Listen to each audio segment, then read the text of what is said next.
Okay, Tom. So we'll hold the main categories that people answered with for last, because that's where I think it's worth us drilling in on a little bit. But I thought it was just of interest for people to hear what did a lot of folks say they were thankful for. And again, I ask, just right off the cuff. And of course, I didn't think about it for myself. I thought right now, well, I don't know. I feel like it'll give away what everybody else said. I think now I'm biased by what I saw.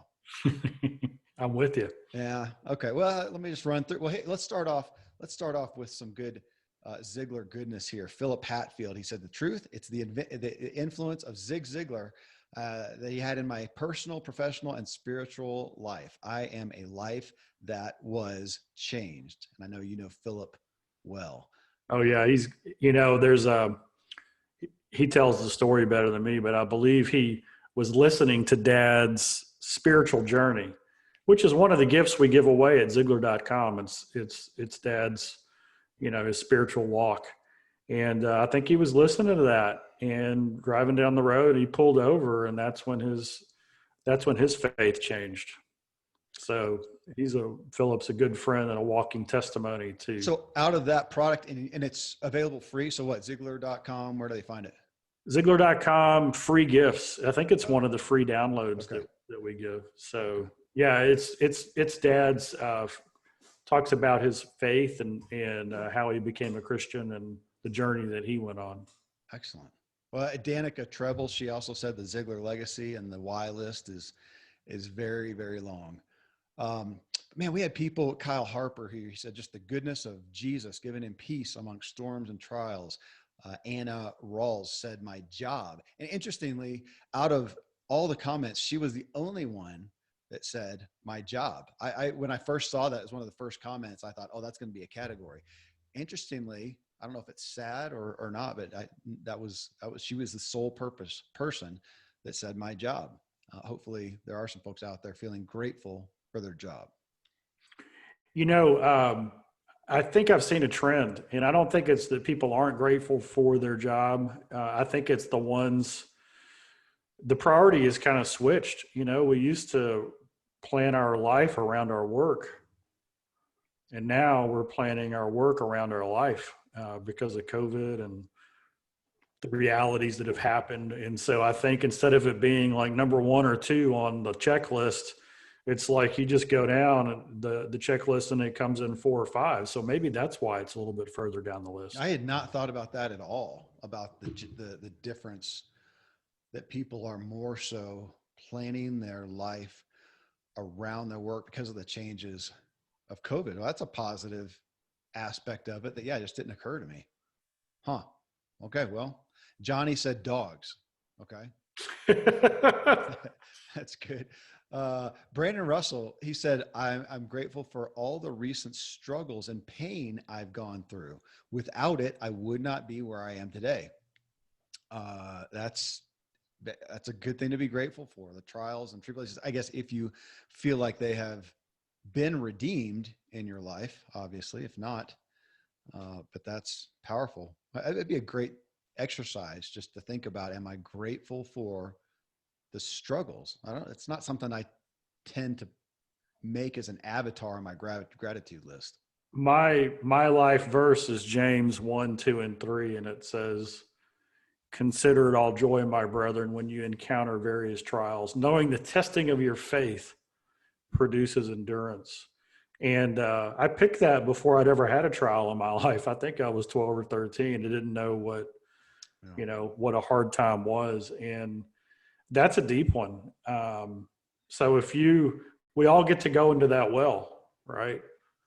But if you can maintain the faith and it's a different game when you realize that, hey, during in the furnace and during the storm, there's hope. Yeah. And that's where I think empathy is really born, and empathy allows us to connect. As you know, I just did a getaway with my wife, and we talked about the hardships, talked about regret. It's always been an interesting topic for me because you tend to have people who are full of regret, full of guilt, shame, and it's overwhelming to them. It overtakes them, minimizes them, yada yada. Then on the other side, you've got the camp, and I think that's what we often find even in the personal development industry, of no regrets. No regrets. I'm a no, I have no regrets. Everything's been redeemed, kind of a perspective, which again I get.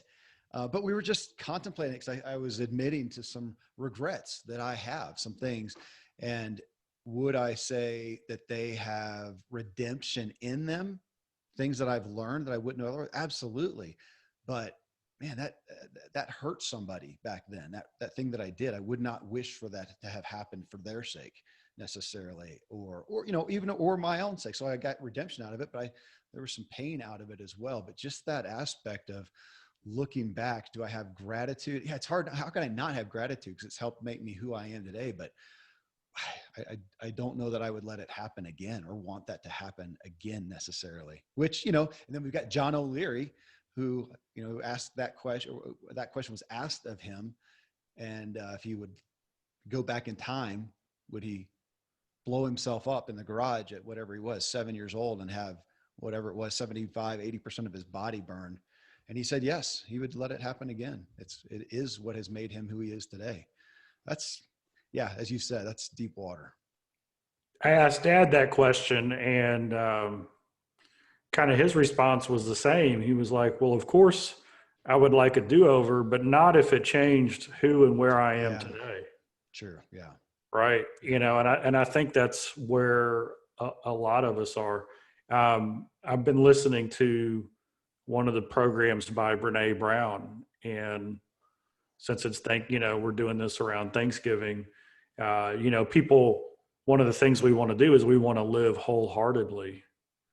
And she said that one of the things the research showed is that wholehearted people, it's not that they have an attitude of gratitude, which they do, but that's not what makes them wholehearted. They actually practice acts of gratitude. Yeah. And so it's really interesting of how, we can talk about, hey, you know what, it's Thanksgiving, I'm grateful for so much.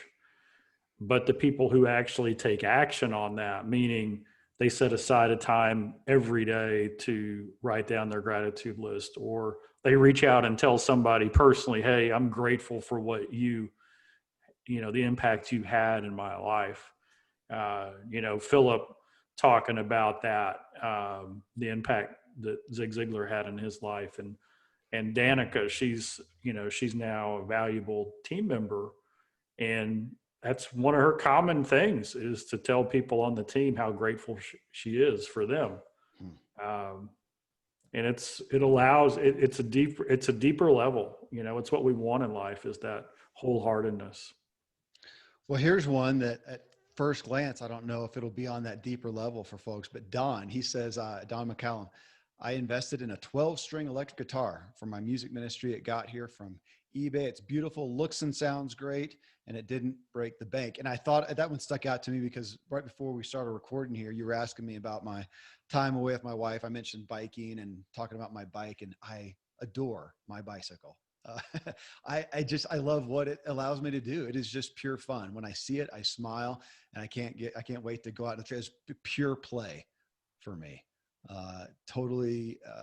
So I thought about that. How many people have an item that gives them pleasure? I think that's awesome. To have a toy, if it's a hobby, if it's something that they can, I think in this case, especially something you could do with you play music, can you, go driving something, a car or whatever, is a great thing to have. So I'm just grateful for it. Just grateful to have something that gives joy like that.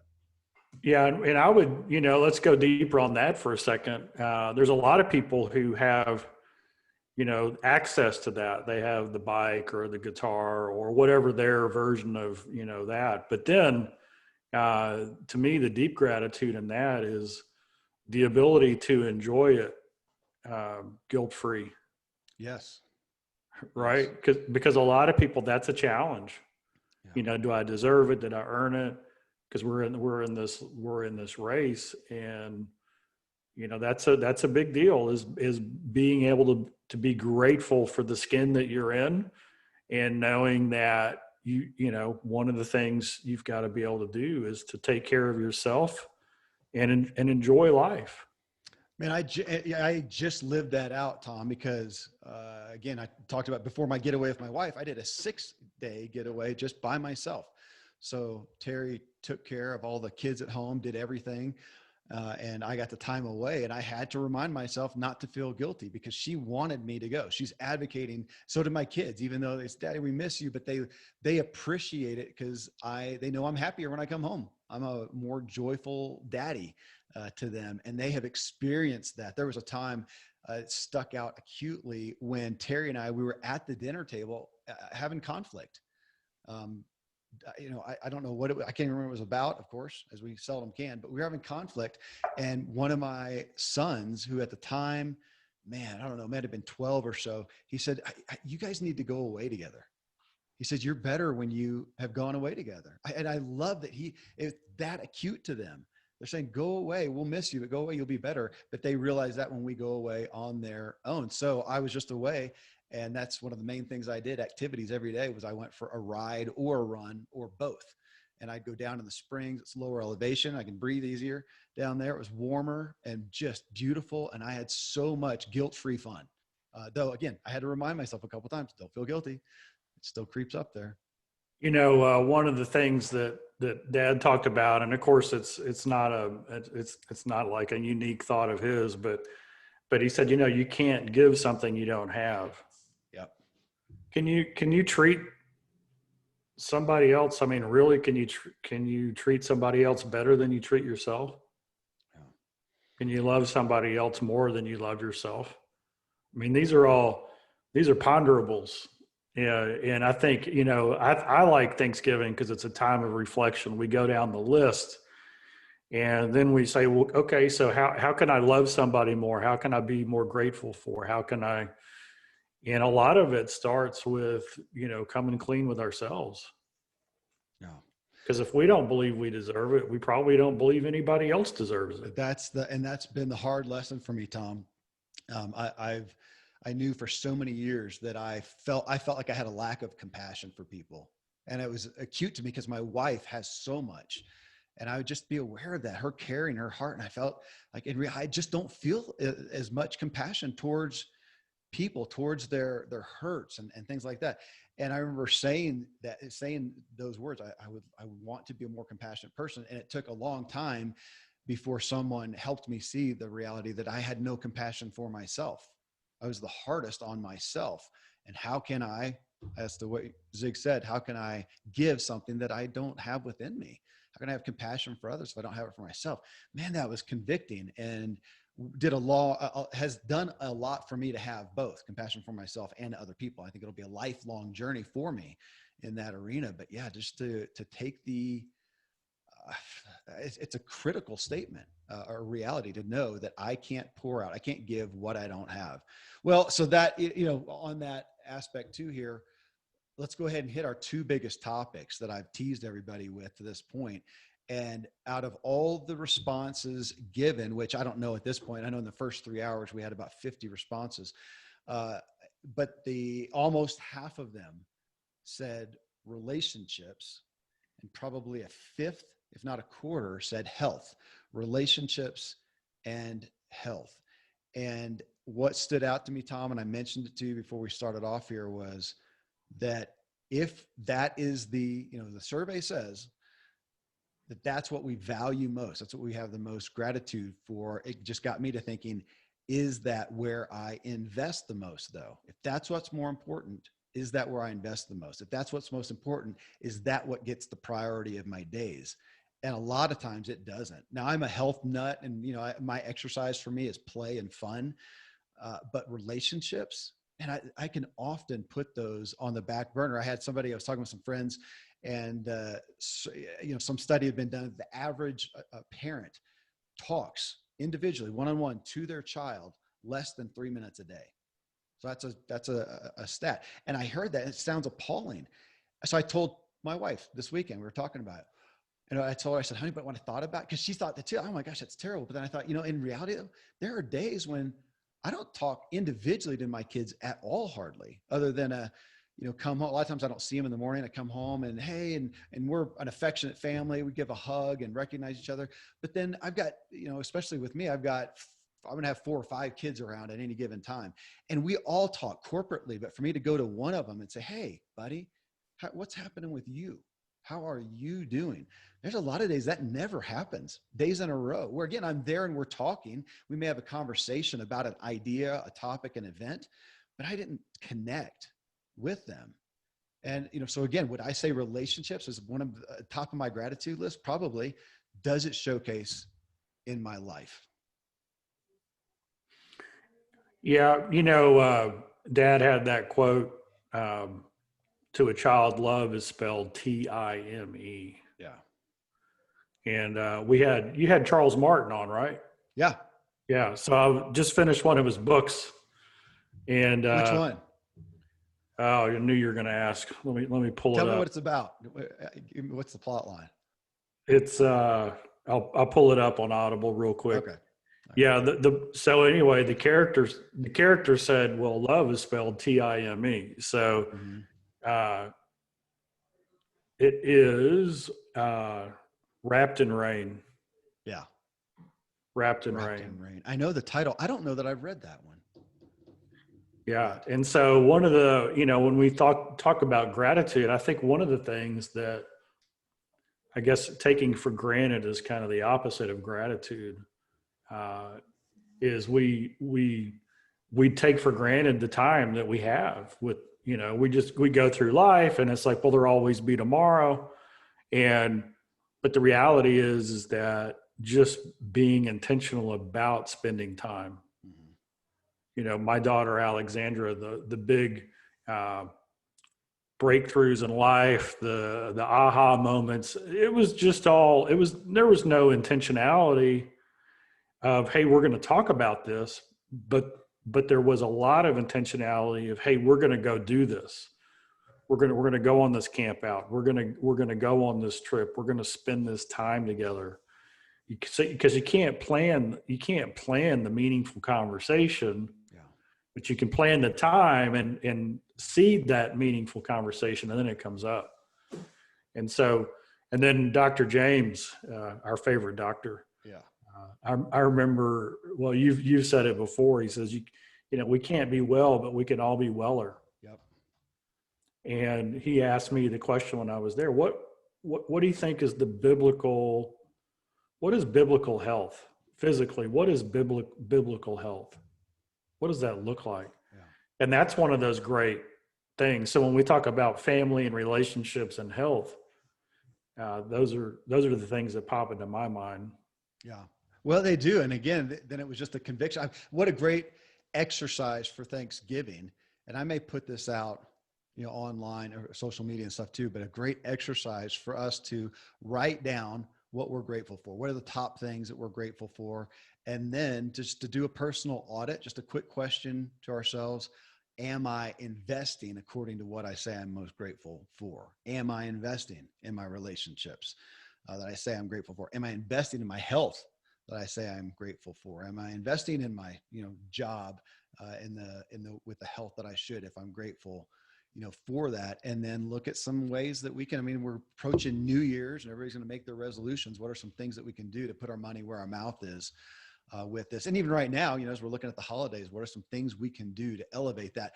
This is a fun one that came up with Terry and myself this weekend together, was thinking about things we can do over the holidays for Thanksgiving, for Christmas. And we're going to do I think 48 hours of no screens, which, at first stating that, I don't think the kids will be thrilled with that, but no screens and no requirements, no chores, no tasks, no nothing. It's just fun. It's playtime to do. It's kind of like a staycation.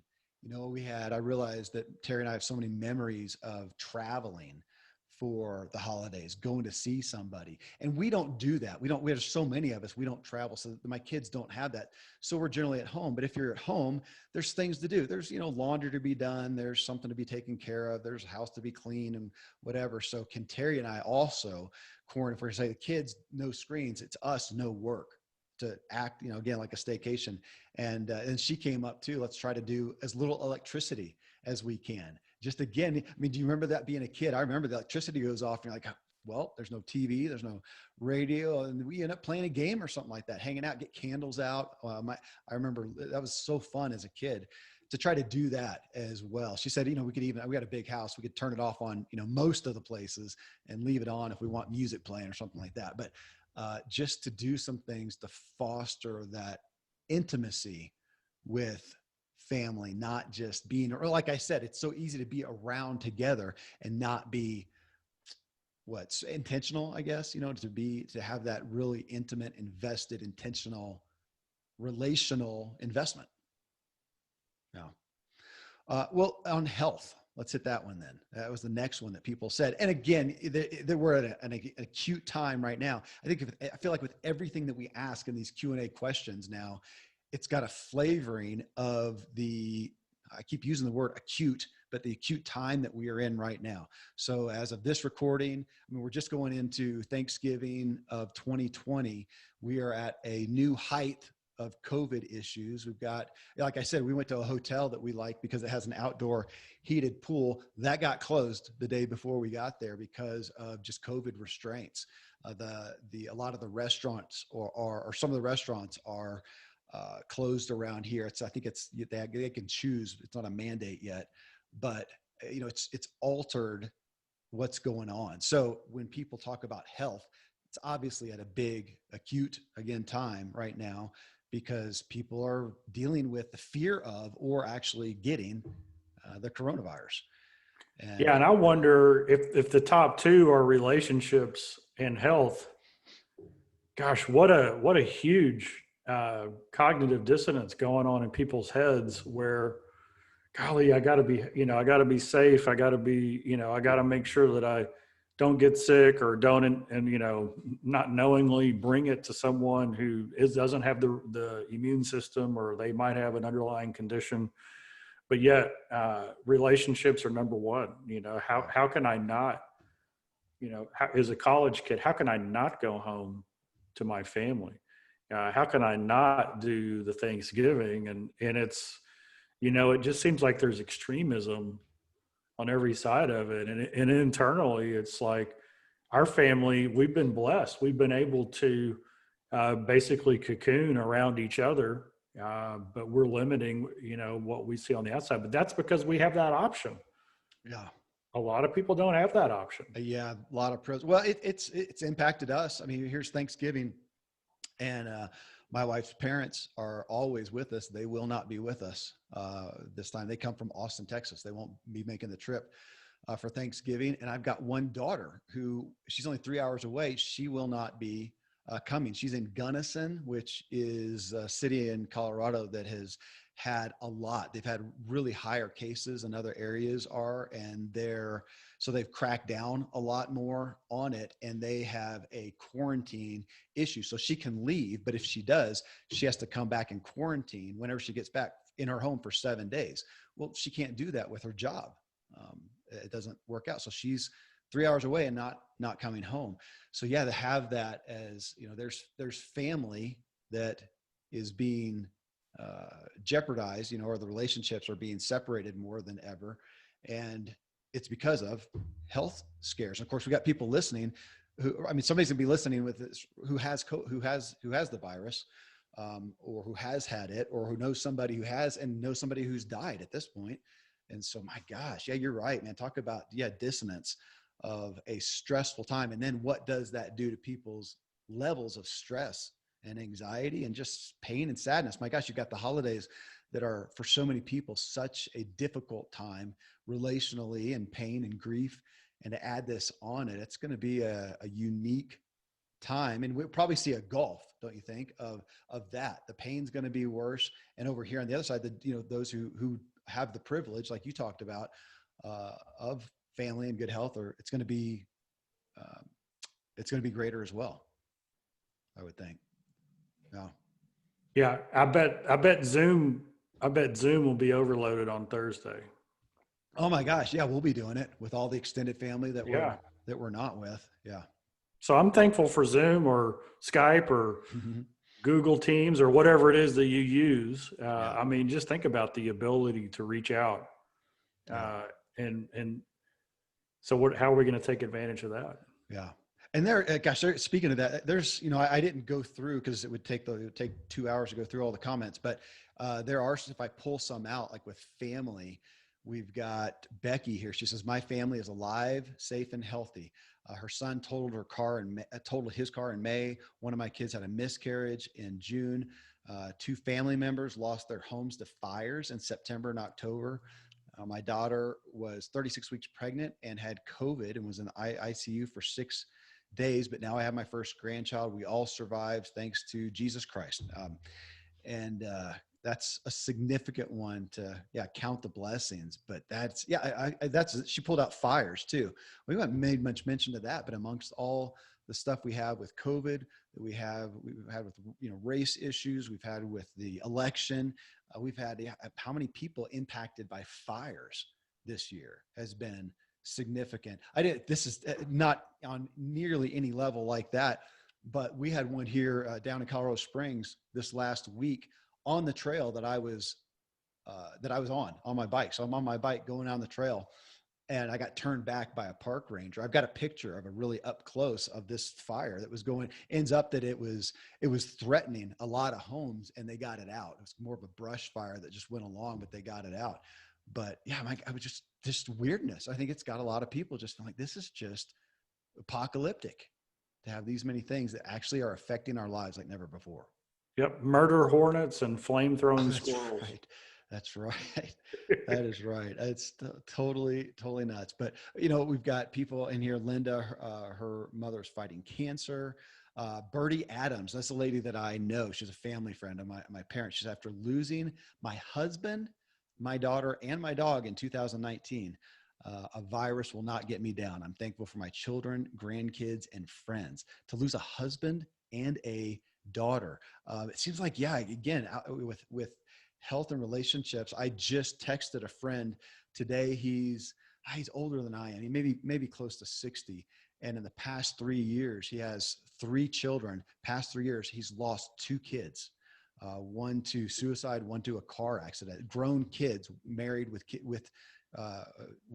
children, both boys. So lost his 2 boys, who left behind wives with 3 kids. And now his father, and I don't think it was coronavirus actually, but his father became ill. He and his wife have been there as caregivers for a little while, and he just passed away.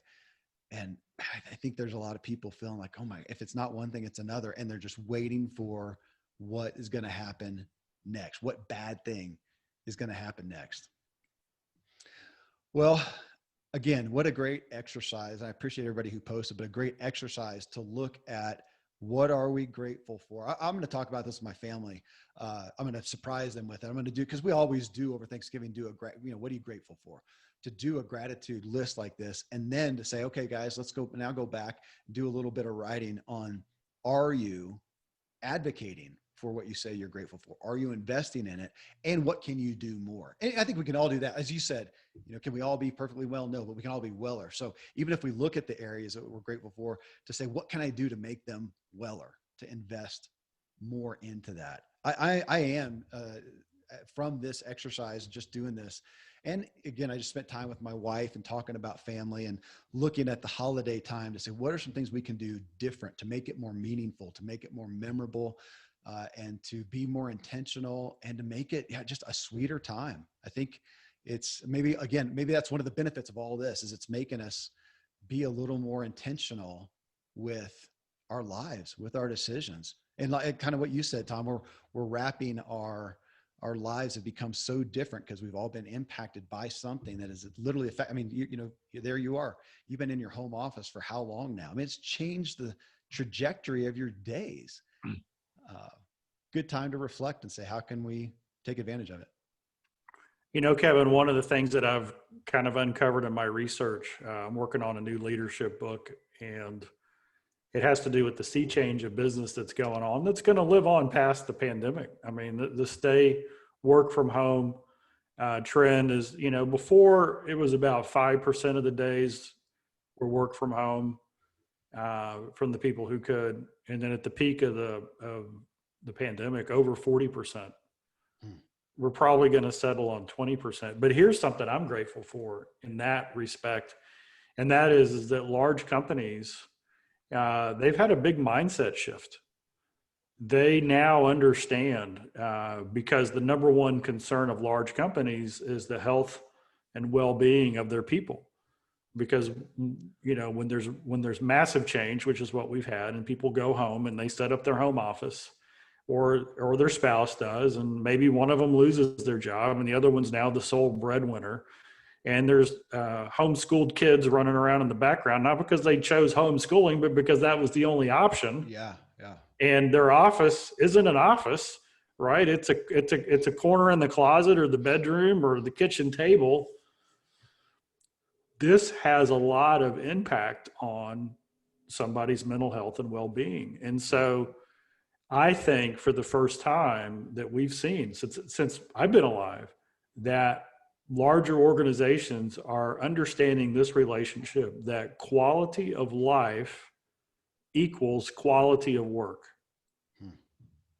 Quality of life equals quality of work. Now, Dad had a quote, a little saying he used to do all the time.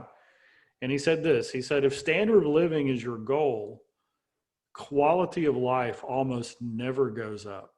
Hmm. But if quality of life is your goal, your standard of living almost always goes up. And so I've seen this big transformation, and it's still occurring, and it's not, by all means, it's not 100% across the board, but leadership and organizations where the kind of like the unwritten rule was, hey, we're hiring you for this job and we own you from 9 to 5, or these are your responsibilities. You get that done first, and then you go and take care of the rest of your life. And suddenly, everybody's working from home, everybody's dealing with these issues, and empathy has entered the picture, because when they hear the kids in the background, or the dog barking, or things are just a little bit of disarray, they're like, wow, that's me. I've had that problem. Yeah.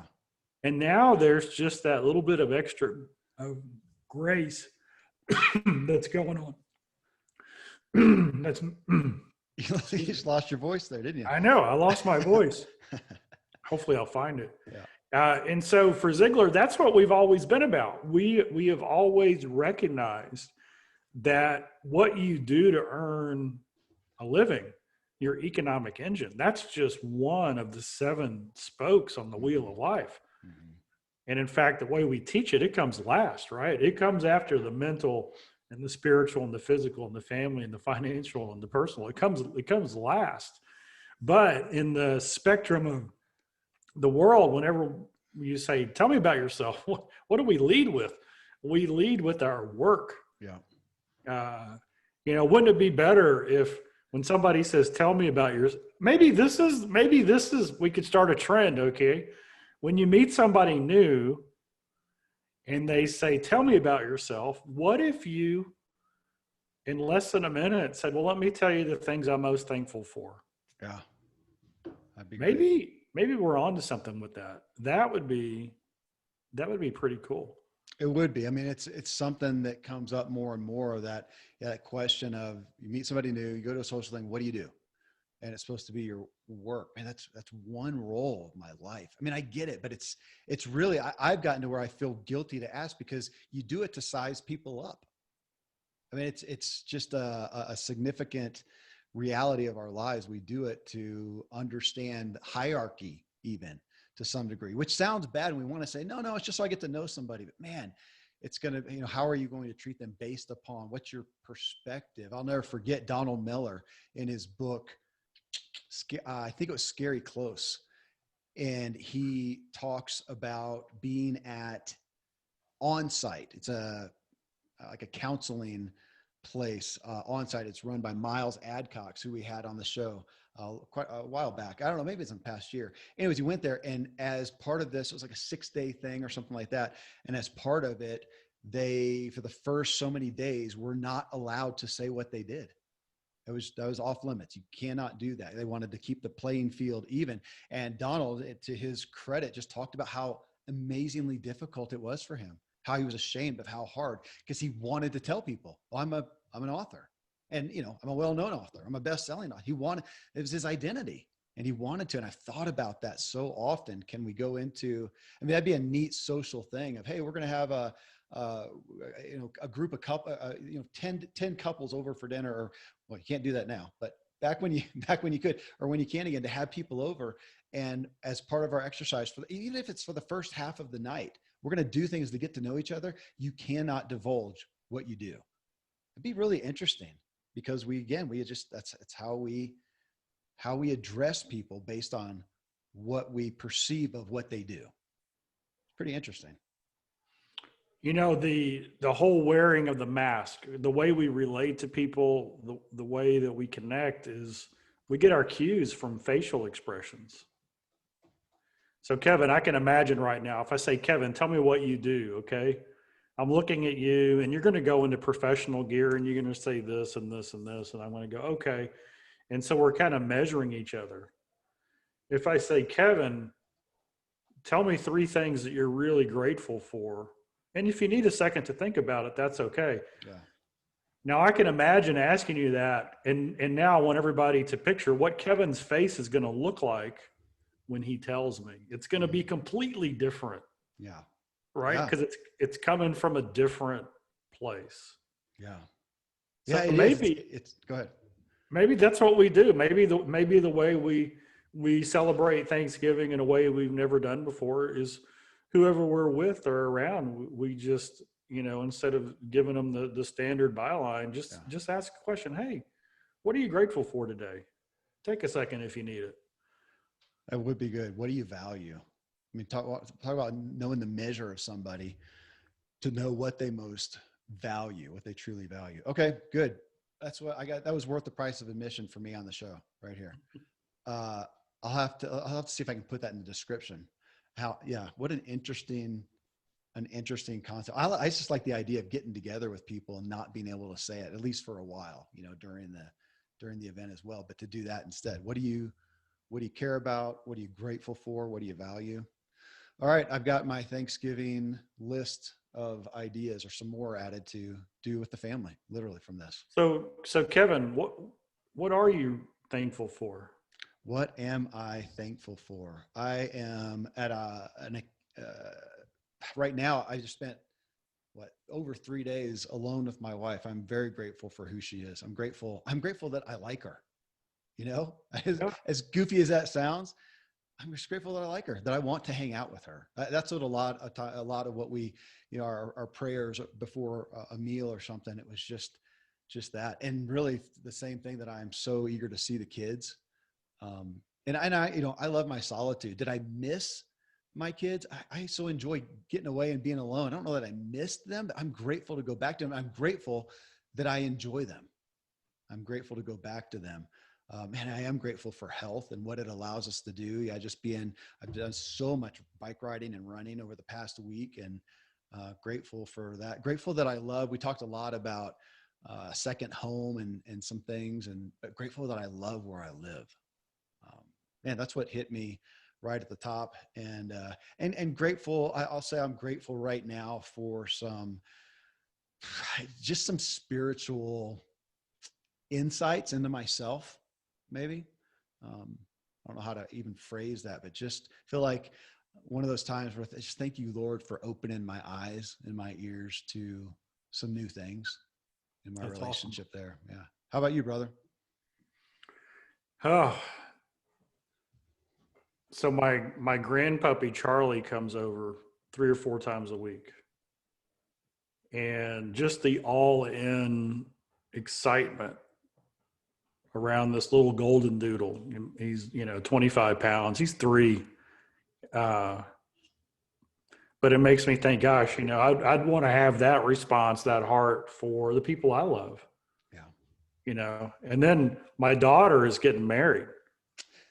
That's big stuff. And I've been thinking about that, and what I'm grateful for is, when she's over, she starts sharing plans with her future, right? So you could see it's a young couple, not married yet. They've got all these dreams, all these plans, and they're just dreaming it out there. And I'm grateful that she expresses those, and she's expressed them in such a way where she's hoping will nudge her, right? Confirm some things she's thinking, and not everybody has that kind of relationship with their family. It's extremely grateful for that. I get to work with people every day who are in alignment on the mission that we're on. Yeah. Right. I mean, at the end of the day, they're in it to make a difference in somebody else's life. And the fact that we get to do what we do and help others do the same, that's just mind-boggling to me. It's, the world has always kind of been the normal thing in the world is you have your job, and then if you have faith, you go to a church or you get involved in a nonprofit, and so you've got your work and your faith kind of stuff, and they're kind of two separate things. Ours has always been, just one big pot of stew with it's all mixed up, right? Our work, our ministry, our faith, our friends, our relationships, all in one, and that's just been such a huge blessing. Yeah. And our people that we work with, they inspire me. Yeah. And so, what's weird is whenever I feel down, it's like, man, I just need to get on the phone or get on a Zoom or something with my people, because it's the energy, the excitement. It's really good. And there are a lot of people who don't have that. They don't have that network of like-minded people who are ready to go to the next level. Yeah. Well, I'm looking forward to doing my gratitude list. You're making me think of some things, and I've got a lot right now. Grateful to be grateful. I'm grateful for you. How's that? I'm grateful to do these shows with you every week. It's such a you talked about Zoom. I was talking to my wife. I'm now working with two of my daughters. I've hired them, and I'm in communication with them now more than ever. And we do Zoom calls, and I know more about their lives than I have in a long time, just the day-to-day goings on. And I appreciate that with you. I get this every week, once or twice at least. We get to do these and catch up for a little bit. And I am grateful for Tom Ziglar.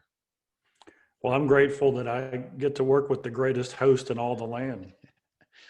Well, I appreciate And how cool is it? Our kids work with us. Yeah, it is. It is. That doesn't get much better. Yeah. Matter of fact, I don't think I told you this, Tom. I've got two of my girls working with me, and I've got a son that I'm going to be hiring. But he works in the same office I do here. He works for Randy now, Dr. James.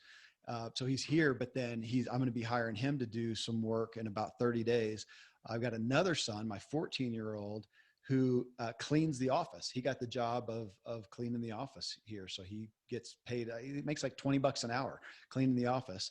And my 16-year-old son, we just decided to put him in charge of all my social media, all the show social media and stuff, take it all out of one of my daughters who I'm filling up with other stuff. So I'm going to have 5 kids that are in my employ. So it made me think of who's the 1 minute manager? Ken Blanchard. Ken Blanchard. Yeah, he is outspoken about nepotism, about family, doing business with family. So yeah, that's high on my gratitude list right now. Yeah. So I'm grateful for new beliefs around this subject. My belief was because I started in the company, and our company was larger at the time. I didn't know if my managers were telling me the truth or treating me like the son of the boss.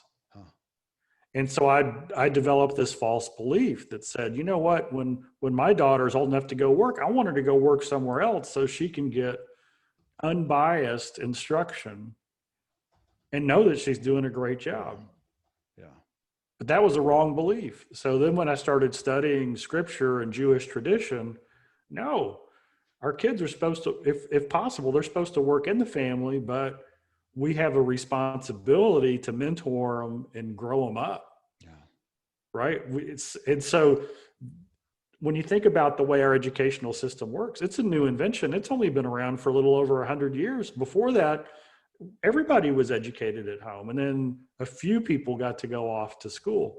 And now that we're back to educating people at home, it's like, wait a second, this is wrong. No, it's probably the way it was supposed to be.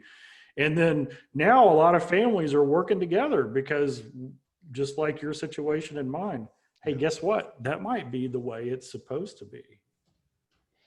I'll take it. I'll take it. I love it. Yep. Well, man, great to hear your list. Great to hear from so many people. So grateful that so many were willing to share. Makes for such a great show. And I am grateful for this time. Thankful for Thanksgiving. All right, brother. Let's go walk out our gratitude, eh? That's right. Be blessed.